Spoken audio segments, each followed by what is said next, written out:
It was buying stuff I really didn't need, making some other big purchases, laptop, vacations. When Mike Malone was in college, his credit card debt started to pile up.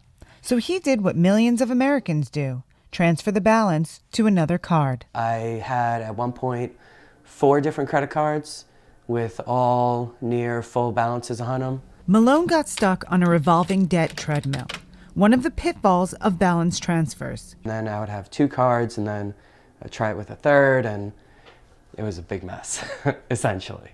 Amanda Walker, a senior project editor at Consumer Reports, says those 0% offers come with a lot of strings attached, and advises trying to negotiate with your current credit card company before opening a new card. The best way to do that is to have that card offer that you've got in the mail, or one that you've pre-qualified for, maybe online, and talk to them and say, look, this other bank is offering me this rate for this other card.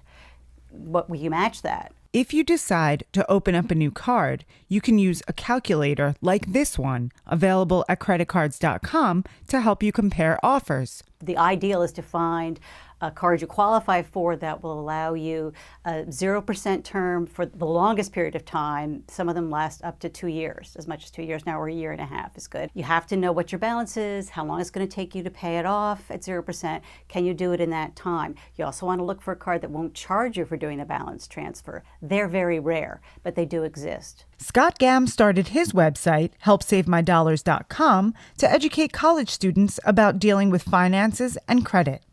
He says a balance transfer can help you dig out of a hole, but it takes discipline. Once you open up that card, let it sit there for however long that promotional interest rate is, and don't use the card for any other purchases.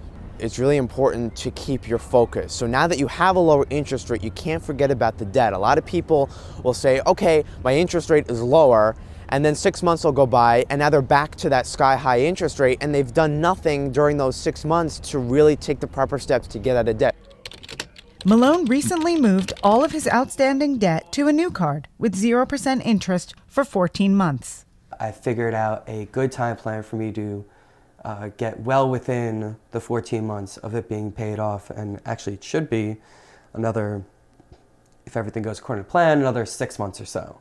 The difference this time, he's got a plan. I will sit down, I will write out all of my outstanding bills, or what I know I'm going to have to pay, and I will decide how much I'm going to put towards the credit card. I'm hoping once I pay this off, I will be a little more responsible and try not to carry as much of his balance, if any balance whatsoever.